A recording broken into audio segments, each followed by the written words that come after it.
Assalamualaikum warahmatullahi wabarakatuh. Perkenalkan, nama saya Vivilia Ciagaluwerti, NIM 20020311100082. Di sini saya akan mempresentasikan UTS mata kuliah Ulumul Quran. Yang pertama, soalnya ialah proses pewahyuan Al-Quran kepada Nabi Muhammad. Allah memberikan wahyu kepada para nabi dan rasul melalui perantara, dan ada yang tidak melalui perantara. Allah menurunkan wahyu kepada rasulnya dengan dua cara. Yang pertama, melalui malaikat Jibril, yaitu malaikat membawa wahyu kepada rasul dengan suara seperti lonceng yang amat kuat, yang dapat mempengaruhi kesadaran beliau, yang mempengaruhi faktor-faktor kesadaran dengan segala kekuatannya, sehingga ia dengan segala kekuatannya harus siap menerima pengaruh itu. Cara ini yang paling berat menurut Rasulullah, karena apabila wahyu yang turun kepada Rasulullah dengan cara ini, maka ia mengumpulkan segala kekuatan dan kesadarannya untuk menerima, menghafal, dan menerimanya, dan memahaminya. Dan suara itu mungkin sesekali suara kepakan sayap malaikat. Lalu penyampaiannya, ada malaikat menjelma kepada Rasul sebagai seorang laki-laki dalam bentuk manusia. Cara yang demikian itu lebih ringan daripada cara yang sebelumnya, karena adanya kesesuaian antara pembicara dan pendengar, dan Rasul merasa senang karena merasa seperti seorang manusia yang berhadapan dengan saudaranya sendiri. Lalu yang kedua, tanpa melalui perantara, di antaranya ialah mimpi yang benar dalam tidur. Maksudnya Rasulullah SAW mendapatkan mimpi yang benar di waktu tidurnya.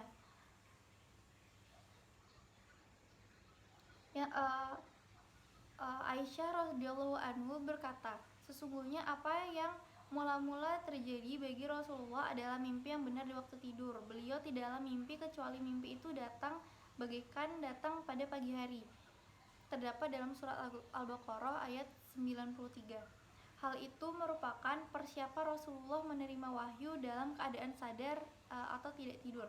Di dalam Al-Quran, wahyu diturunkan ketika beliau dalam keadaan sadar, kecuali bagi orang yang mendakwahkan bahwa surat Al-Kautsar diturunkan melalui mimpi, karena adanya satu hadis mengenai hal itu.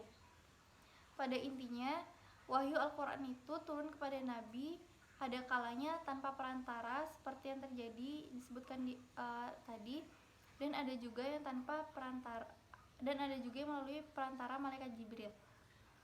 Namun wahyu dengan perantara malaikat Jibril inilah yang sering terjadi pada Nabi Muhammad, karena Al-Quran diturunkan dengan wahyu dalam bentuk seperti ini.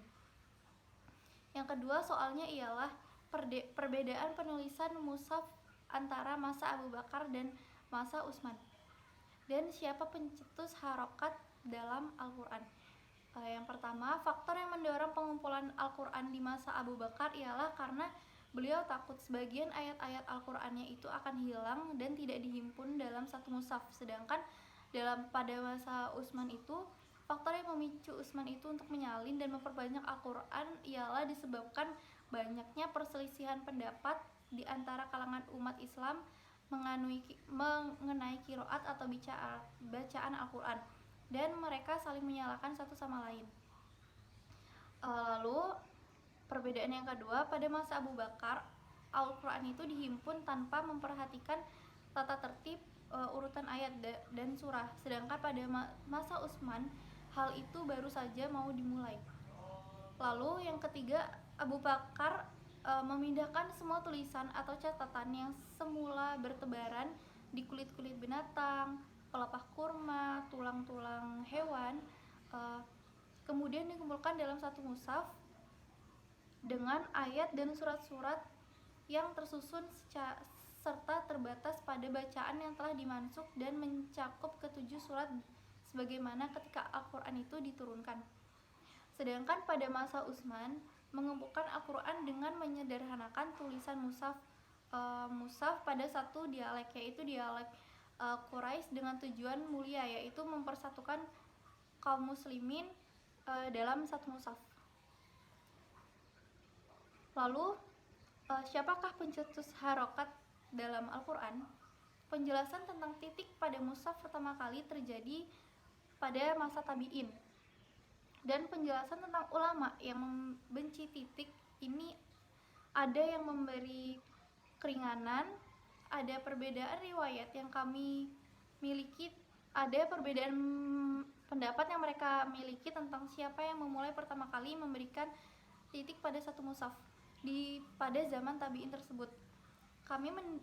Mereka mendapat riwayat bahwa yang melakukan pemberian titik pertama adalah Abdul Aswad As-Du'ali. Mereka juga mendapat riwayat bahwa Ibnu Sirin memiliki mushaf yang hurufnya ada titiknya, di mana yang memberi titik adalah Yahya bin Ya'mar, dan bahwa Yahya adalah orang yang pertama kali memberi titik pada mushaf. Lalu yang ketiga, contoh-contoh ayat yang terjadi nas dan mansuknya, yaitu berkenaan dengan jumlah ayat yang telah dihapus atau digantikan dalam Al-Quran. Ulama yang memperbolehkan nasak juga berbeda pendapat. Ada yang menyatakan 500 ayat, dan ada juga yang memperkirakan itu lebih sedikit lagi. Namun As-Suyuti kemudian mencoba mengkompromikan sejumlah ayat yang digolongkan nasnya dan mansuknya, sehingga menurutnya hanya ada 21 ayat yang dianggap nas dan maksud. 21 jumlah ini kemudian dikaji lagi oleh Al-Dadawi, lalu ia menyebutkan dalam Al-Quran terdapat 5 ayat yang dikategorikannya. Adapun salah satunya yaitu surat Al-Baqarah ayat 180 yang berbunyi A'udzubillahi minasyaitonirrajim, Bismillahirrahmanirrahim. Kutiba alaikum idza hadara ahadakumul mautu in taraka khairan al-wasiyatu lil walidaini wal aqrabina bil ma'ruf haqqan 'alal muttaqin. Yaitu diwajibkan atas kamu apabila maut hendak menjemput seseorang di antara kamu, jika dia meninggalkan harta, berwasiat untuk kedua orang tua dan karib kerabat dengan cara yang baik, sebagaimana kewajiban bagi orang-orang yang bertakwa. Pada para ulama mujtahid dalam menetapkan suatu hukum wasiat yang positif dari ayat ini memerlukan pembahasan dan penelitian terhadap ayat-ayat lainnya dalam Al-Quran.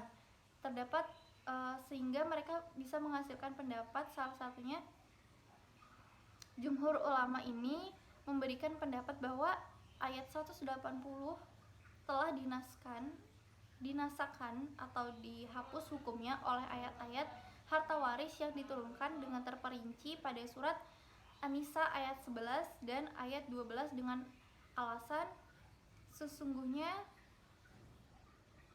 Allah telah memberikan kepada kita setiap orang hak masing-masing, maka tidak ada wasiat bagi ahli waris.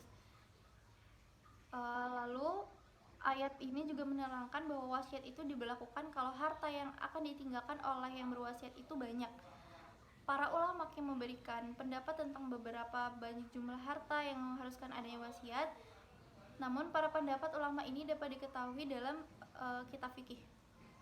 Lalu contoh yang kedua itu terdapat pada surat Al-Baqarah ayat 234 yang berbunyi A'udzubillahi minasyaitonirrajim, Bismillahirrahmanirrahim.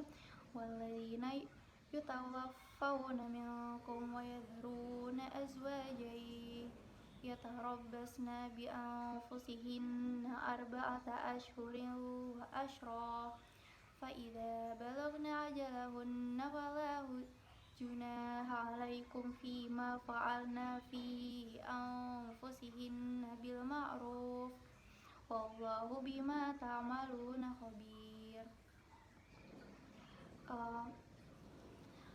Dan orang-orang yang mati di antara kamu serta meninggalkan istri-istri, hendaklah mereka istri-istri itu menunggu 4 bulan 10 hari, kemudian apabila telah sampai akhir iddah mereka, maka tidak ada dosa bagimu mengenai apa yang mereka lakukan terhadap diri mereka menurut cara yang patut. Dan Allah mengetahui apa yang kamu kerjakan. Ayat ini menjelaskan iddah cerai mati atau tidak ada dugaan bahwa iddah cerai mati dengan sama dengan cerai sewaktu hidup. Dan orang-orang yang mati di antara kamu, yakni para suami, serta meninggalkan istri-istri yang tidak hamil, hendaklah para istri menunggu atau beriddah selama 40 hari termasuk malamnya. Lalu contoh yang ketiga itu terdapat pada surat An-Nisa ayat surat Al-Anfal ayat 65 yang berbunyi A'udzubillahi minasyaitonirrajim. Bismillahirrahmanirrahim. Ya ayyuhan nabiyyu harridil mu'minina 'alal qital iyyakum minkum ishruna sabiruna yaghlibu mi'atain wa iyyakum minkum mi'atun yaghlibu alfan minal ladina kafaru bi annahum qaumul la yafqahun. Artinya ialah wahai Nabi Muhammad, korbankanlah semangat para mukmin untuk berperang. Jika ada 20 orang yang sabar di antara kamu, niscaya mereka dapat mengalahkan 200 orang musuh. Dan jika ada 100 orang yang sabar di antara kamu, niscaya mereka dapat mengalahkan 1000 orang kafir, karena orang-orang kafir itu adalah kaum yang tidak mengerti. Dalam ayat ini Allah menegaskan bahwa kekuatan pasukan muslim yang benar-benar beriman dan penuh tawakal kepada Allah dan dapat mengalahkan kekuatan musuh meskipun 10 kali lipat banyaknya. Andai kata pasukan kaum muslim hanya terdiri dari 20 orang prajurit, mereka dapat mengalahkan pasukan musuh yang terdiri dari 200 orang, jadi lebih banyak lagi. Jika pasukan mereka terdiri dari 100 orang, mereka dapat mengalahkan pasukan musuh yang terdiri dari 1000 orang, dan demikian seterusnya. Sekian jawaban UTS dari saya, kurang lebihnya mohon maaf. Wassalamualaikum warahmatullahi wabarakatuh.